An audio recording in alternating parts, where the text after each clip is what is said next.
वैसे तो हम सब माइक्रोमैक्स फ़ैन हैं और माइक्रोमैक्स फ़ैन होने का सबसे बड़ा एक कारण है कि माइक्रोमैक्स एक इंडियन ब्रांड है और इंडियन ब्रांड को सपोर्ट करना हम इंडियंस को डेफिनेटली करना चाहिए। लेकिन at the same time Micromax कुछ ऐसे काम कर रहा है जिस वजह से हम इस ब्रांड को सपोर्ट तो कर सकते हैं, लेकिन आई डोंट थिंक कि ये कभी इंडियन स्मार्टफोन मार्केट में टॉप पर जा पाएगा। वैसे ये चीज़ें सिर्फ मेरे ओपिनियन के हिसाब से है, तो मे बी आपका ओपिनियन कुछ और हो सकता है या फिर कुछ और चीज़ें हो सकती हैं कंपनीज़ के हिसाब से। लेकिन ऑब्वियसली मेरे को ये चीज़ें लगती हैं, इन वजह से माइक्रोमैक्स कभी भी इंडियन स्मार्टफोन मार्केट में टॉप पर नहीं रहेगा। तो शुरू करते हैं इस वीडियो को।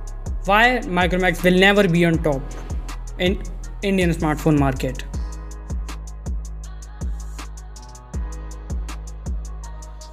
सबसे पहली चीज़ जो मेरे को लगती है कि माइक्रोमैक्स इंडियन मार्केट में टॉप पर नहीं हो सकता ड्यू टू R&D। जहाँ तक मेरे को पता है अभी other Chinese brand giants like Oppo, Vivo, Xiaomi, इन ब्रांड्स ने सच में एक R&D सेंटर अपने खोल रखे हैं चाइना के अंदर, जिससे वो इतने बड़े बड़े और हैवी चार्जर्स लाइक 10 पता नहीं अभी कौन सी एक कंपनी थी, शाओमी का चार्जर है शायद 100 वॉट का चार्जर, ओप्पो का ऑलरेडी 65 वॉट्स का वूक चार्ज, और वन प्लस भी निकालता रहता है। एट द सेम टाइम ये तीनों अपनी टेक्नोलॉजी को शेयर भी कर सकते हैं क्योंकि इनकी पेरेंट कंपनी एक ही है।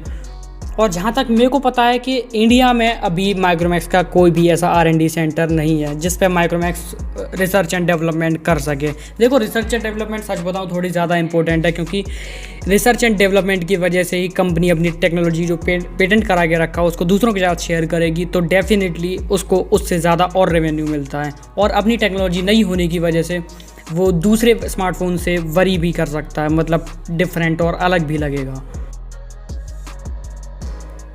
दूसरी चीज़ है ग्लोबल चिप शॉर्टेज। वैसे ये इतनी बड़ा इशू नहीं है और मे बी ये ठीक भी हो सकता है अराउंड 1-2 साल के अंदर, लेकिन एट द सेम टाइम कुछ चीज़ें ऐसी हैं कि ये शायद माइक्रोमैक्स कभी भी अच्छा नहीं बन सके इसी चीज़ की वजह से। देखो, ताइवान एक सबसे बड़ा हब है जो कि चिप बनाता है अभी पूरे वर्ल्ड में, और ताइवान में पानी की शॉर्टेज बहुत ज़्यादा हो रखी है। अब पानी की शॉर्टेज की वजह से वहाँ चिप की भी शॉर्टेज हो रखी है, क्योंकि ऑब्वियसली पानी नहीं होगा तो जो भी चीज़ों को साफ़ करने के लिए, मतलब चीज़ें पानी लगता है एट दी एंड टेक्नोलॉजी को भी बनाने के लिए। और जो भी थोड़ी बहुत चिप्स बन पा रही हैं लाइक स्नैपड्रैगन और मीडियाटेक जैसी कंपनी जो भी थोड़ी बहुत चिप्स बना पा रही हैं, वो tech giants like Oppo, Vivo, Xiaomi वो पहले ही खरीद लेते हैं इस वजह से, क्योंकि उनके रिलेशन इन कंपनीज़ के साथ पुराने और डेफिनेटली बहुत ज़्यादा अच्छे हैं।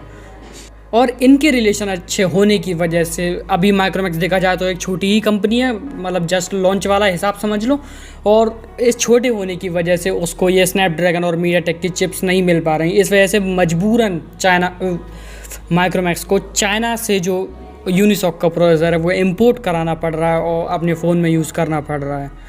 वैसे ऐसा नहीं है कि ये फ़ोन, मतलब ये जो यूनिसॉक का प्रोसेसर है वो पहले किसी चाइनीज़ ब्रांड्स के फ़ोन में नहीं आया, लेकिन ये इंडिया में लॉन्च नहीं करना चाहते थे क्योंकि इंडिया के लोग थोड़े स्नैपड्रैगन और मीडियाटेक की तरफ थोड़े ज़्यादा बायस्ड हैं, इस वजह से वो यूनिसॉक को इतनी जल्दी नहीं ला पाते। लेकिन माइक्रोमैक्स ने यूनिसॉक को इंडिया में ला के थोड़ा अच्छा काम किया है और मे बी ये प्रोसेसर उस प्राइस रेंज में बहुत ज़्यादा अच्छा काम करता है।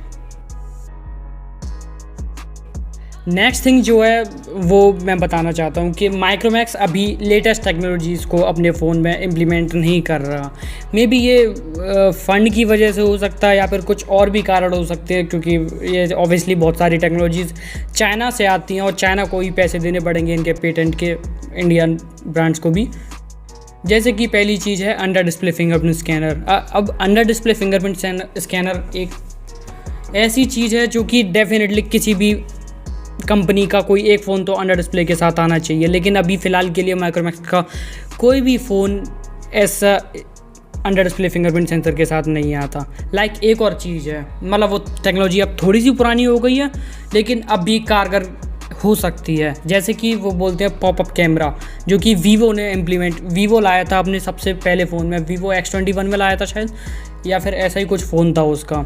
फिर ओप्पो भी लाया। अब इनकी पेरेंट कंपनी बिल्कुल सेम है तो इनको पेटेंट का मेरे को नहीं लगता कुछ देना होता होगा, लेकिन एट द सेम टाइम अगर माइक्रोमैक्स इसको ख़रीदने जाएगी तो माइक्रोमैक्स को डेफिनेटली पैसे देने पड़ेंगे पेटेंट के और टेक्नोलॉजी यूज़ करने के वो अलग। क्योंकि माइक्रोमैक्स अभी कोई भी पार्ट खुद नहीं बनाता, वो बस पार्ट्स लाते हैं और जस्ट अपने फ़ोन में असेंबल करके दे देते हैं। नेक्स्ट थिंग है, people don't trust Micromax in India. अब इसका सबसे बड़ी दिक्कत ये है कि लास्ट टाइम जब अब सबको पता है कि माइक्रोमैक्स इंडियन मार्केट में एक नई कंपनी नहीं है ऑब्वियसली, तो नई कंपनी नहीं है, इसके साथ माइक्रोमैक्स के कुछ पहले लफड़े भी हुए हैं। अब जैसे कि एक सबसे बड़ी वायरल चीज़ थी कि माइक्रोमैक्स चाइना के जो चीप फ़ोन्स हैं, जो कि 2-2 3-3 हज़ार में चाइना में कुत्ते भी नहीं पूछ रहे उन्हें, वो इंडिया में लाके उन्हीं को उन पे अपने माइक्रोमैक्स का रीब्रांड करके जस्ट इंडियन मार्केट में बेच दे रहा है। इसी वजह से ये सबसे बड़ा कारण है कि माइक्रोमैक्स के फ़ोन्स में कभी अपडेट नहीं आते थे एक बार ख़रीदने के बाद, और आते भी थे तो मुश्किल से एक आध बार, लेकिन डेफिनेटली एंड्रॉयड तो अपडेट नहीं होता था। अब ये इमेज ऑलरेडी मैंने सच में लोगों से पूछा है और वो अभी भी यही बोलते हैं कि माइक्रोमैक्स की इमेज पहले जो थी वो इसी वजह से ख़राब थी। ख़राब क्या, उस टाइम तक कंपनी बंद हो चुकी थी ऑब्वियसली, लेकिन जब लोगों को पता चला definitely they feel hurted and they feel very very bad for this, क्योंकि उनको एक तरह से चीट ही किया गया था। वहीं सैमसंग जैसी कंपनी लगातार अपडेट दे रही थी और इस वजह से सैमसंग आज देखा जाए तो फ्लैगशिप्स में तो टॉप पे है ही। नेक्स्ट थिंग है, Micromax is doing again same mistake again and again. अब लास्ट टाइम जब माइक्रोमैक्स आया था तब माइक्रोमैक्स लिटरली फेल इस वजह से हुई थी। लास्ट टाइम माइक्रोमैक्स एक टाइम पे 2014-15 के टाइम पे लिटरली टॉप पे था, और अभी माइक्रोमैक्स टॉप पर इस वजह से नहीं है क्योंकि डेफिनेटली नई कंपनी है। लेकिन एक बात और है, माइक्रोमैक्स लास्ट टाइम फेल भी हुआ था। अब वो फेल इस वजह से हुआ था, जहाँ तक सबको पता है माइक्रोमैक्स फेल इस वजह से हुआ था क्योंकि Micromax didn't shift on 4G in the Jio era. अब जियो एरा में डेफिनेटली जियो ऑलरेडी प्लानिंग के साथ आया था, वो अपनी लाइफ कंपनीज़ के साथ भी कोलैबोरेट ऑलरेडी कर रहे थे, और साथ में सैमसंग ने अपनी J सीरीज़ निकाल दी थी जो कि उस टाइम पे मिड रेंज में बहुत ज़्यादा फेमस थी, और माइक्रोमैक्स का कोई भी फ़ोन उस टाइम पे 4G भी देखने को नहीं मिल रहा था। तो this leads to downfall of company and company got shut down, और अभी भी वही हो रहा है। वैसे मेरे को लगता है कि माइक्रोमैक्स इस बार ऐसी सेम गलती दोहराने की गलती बिल्कुल भी नहीं करेगा, और मे भी कर भी सकता है, क्योंकि इंडियन टेलीकॉम मार्केट में अभी जैसा कि पता चल रहा है जियो और एयरटेल का स्पेक्ट्रम बेच चुका है, बस वो थोड़ी बहुत परमिशन चाहिए और 22 तक 5G इंडिया में आ जाएगा। लेकिन अगर माइक्रोमैक्स का कोई भी फ़ोन, अभी ऑलरेडी हाफ 2021 हो चुकी है और अभी तक माइक्रोमैक्स का कोई भी फ़ोन मेरे को नहीं लग रहा 5G स्पेक्ट्रम के साथ, 5G मॉडेम के साथ आने वाला है। और वो एक सबसे बड़ी दिक्कत है वो चिप शॉर्टेज की वजह से भी, अगर चिप्स नहीं मिलती 5G वाली तो माइक्रोमैक्स क्या ही कर सकता है। मे बी अगर ताइवान से चिप सप्लाई होना शुरू हो जाए तो definitely Micromax can do literally allot better, बहुत बढ़िया करेगा माइक्रोमैक्स, इस बात में कोई शक नहीं है। तो डेफिनेटली ये वीडियो यहीं तक होने वाली है। अगर आपने अभी तक चैनल को सब्सक्राइब नहीं किया तो please consider it subscribing if you like my content, और you can also watch more videos on this channel because वो आपके लिए ही बनाई है। मैं उसका उन वीडियोज़ का कर भी क्या सकता हूँ यार, मेरे को तो कुछ भी नहीं रहा, पर मेरे को बनाने में मज़ा आता है डेफिनेटली। तो नेक्स्ट वीडियो का टॉपिक आप कमेंट में बता सकते हैं। बाकी मिलते हैं नेक्स्ट वीडियो में, तब तक के लिए हे मी को साइनिंग आउट, और वीडियो को लाइक करना प्लीज़ ना भूलें, प्लीज़ वीडियो को लाइक करें।